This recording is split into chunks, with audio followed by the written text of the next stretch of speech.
નવી રાષ્ટ્રીય શિક્ષણ નીતિ 2020-21મી સદીના સશક્ત અને આત્મનિર્ભર ભારતનો પાયો. કોઈપણ રાષ્ટ્રની પ્રગતિ તેના સમાજના આધુનિકીકરણ અને વૈશ્વિક સ્તરે તેનું સ્થાન તેના શિક્ષણ તંત્રની ગુણવત્તા પર આધાર રાખે છે.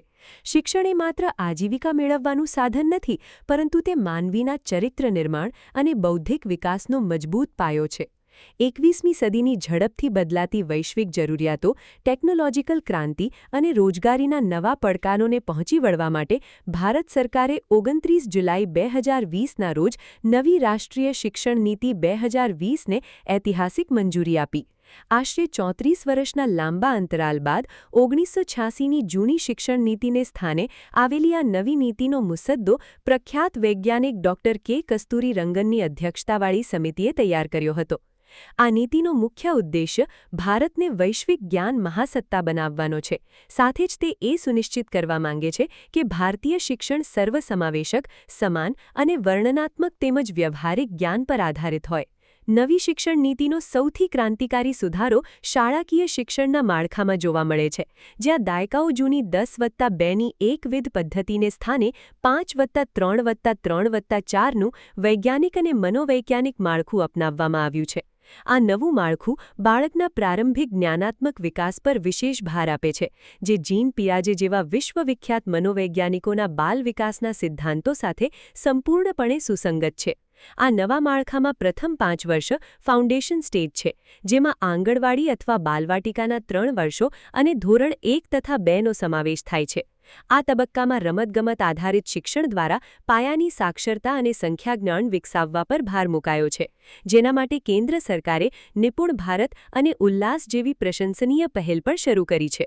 બાળકો પોતાની માતૃભાષામાં સૌથી ઝડપથી અને ઊંડાણપૂર્વક શીખી શકે છે તે વૈજ્ઞાનિક સત્યને ધ્યાનમાં રાખીને એનઈપી 2020માં ભાષાકીય નીતિમાં બહુ મોટો ફેરફાર કરાયો છે. નીતિમાં સ્પષ્ટપણે જણાવ્યું છે કે ધોરણ 5 સુધી અને શક્ય હોય ત્યાં સુધી ધોરણ 8 સુધી શિક્ષણનું માધ્યમ માતૃભાષા, સ્થાનિક ભાષા કે પ્રાદેશિક ભાષા હોવું જોઈએ.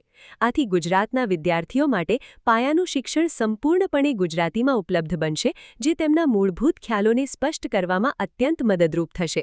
પ્રિપેરેટરી સ્ટેજ બાદ મિડલ સ્ટેજમાં વિદ્યાર્થીઓ માટે શિક્ષણ વધુ પ્રાયોગિક બનશે. આ તબક્કાથી જ વિદ્યાર્થીઓને વ્યાવસાયિક તાલીમ, વોકેશનલ ટ્રેનિંગ અને કોડિંગ શીખવવાની શરૂઆત કરવામાં આવશે.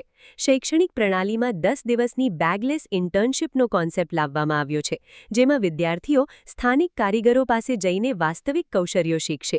સેકન્ડરી સ્ટેજમાં ધોરણ 9થી 12માં વિજ્ઞાન, વાણિજ્ય અને વિનય વચ્ચેની કઠોર દિવાલો તોડી નાખવામાં આવી છે.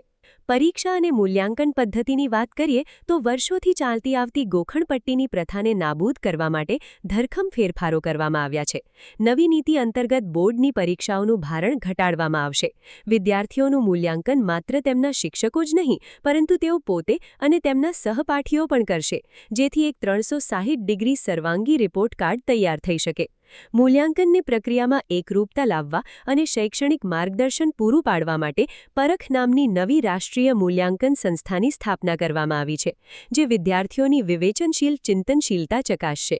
ઉચ્ચ શિક્ષણ ક્ષેત્રે નવી શિક્ષણ નીતિએ અનેક પ્રગતિશીલ અને આધુનિક સુધારો કર્યા છે, જેની સીધી સકારાત્મક અસર ખાસ કરીને ગ્રામીણ અને અર્ધશહેરી વિસ્તારોના શિક્ષિત યુવાનોના આધુનિકીકરણ અને તેમના રોજગારીના પ્રશ્નો પર પડશે. આ નીતિની સૌથી મોટી વિશેષતા મલ્ટિપલ એન્ટ્રી અને એક્ઝિટ સિસ્ટમ છે. જો કોઈ વિદ્યાર્થી આર્થિક કે સામાજિક કારણોસર કોલેજનો અભ્યાસ અધવચ્ચે છોડી દે તો તેનું વર્ષ બગડશે નહીં. 1 વર્ષના અભ્યાસ બાદ સર્ટિફિકેટ, 2 વર્ષ બાદ ડિપ્લોમા અને 3 કે 4 વર્ષ બાદ બેચલર ડિગ્રી એનાયત કરાશે. એકેડેમિક બેંક ઓફ ક્રેડિટની સુવિધા દ્વારા વિદ્યાર્થીઓના શૈક્ષણિક ક્રેડિટને ડિજિટલી સાચવવામાં આવશે, જેથી તેઓ ગમે ત્યારે પોતાનો અભ્યાસ ફરી શરૂ કરી શકે. સમગ્ર ઉચ્ચ શિક્ષણના નિયમન માટે સિંગલ રેગ્યુલેટર તરીકે HECI કાર્યરત બનશે, જે શિક્ષણમાં પારદર્શિતા લાવશે. અંતમાં કોઈપણ શૈક્ષણિક સુધારાની સફળતાનો મુખ્ય પાયો શિક્ષકો હોય છે. શિક્ષકો જ ભવિષ્યના સાચા નિર્માતા છે. આખી એનઈપી 2020માં શિક્ષક પ્રશિક્ષણ પર સૌથી વધુ ભાર મૂકવામાં આવ્યો છે. ભવિષ્યમાં શિક્ષણ વ્યવસ્થાને વધુ સશક્ત અને ગુણવત્તાયુક્ત બનાવવા માટે વર્ષ 2030 સુધીમાં શિક્ષક બનવા માટે 4 વર્ષીય સંકલિત બીએડ, ઇન્ટિગ્રેટેડ બીએડ ડિગ્રી ફરજિયાત બનાવવાનું લક્ષ્ય રાખવામાં આવ્યું છે. આ ઉપરાંત શિક્ષકોની સતત પ્રગતિ માટે અને તેમને નવી પેડાગોજી સાથે અપડેટ રાખવા દર વર્ષે 50 કલાકની સતત વ્યાવસાયિક વિકાસ તાલીમ પણ સુનિશ્ચિત કરવામાં આવી છે. ટેટ અને ટેટ જેવી સ્પર્ધાત્મક શિક્ષક યોગ્યતા કસોટીઓને વધુ મજબૂત બનાવવામાં આવશે. ટૂંકમાં જો આ શિક્ષણ નીતિનું કેન્દ્ર અને રાજ્ય સરકારો દ્વારા જમીની સ્તરથી સફળ અમલીકરણ કરવામાં આવે તો તે ભારતના યુવાનોમાં આધુનિક મૂલ્યોનો સંચાર કરશે અને દેશને સાચા અર્થમાં આત્મનિર્ભર બનાવશે. શિક્ષણ પાછળ દેશના જીડીપીના 6% ખર્ચ કરવાનું સરકારનું લક્ષ્ય ભારતને ફરી એકવાર વિશ્વગુરુના સ્થાને બેસાડવા પૂરતું છે.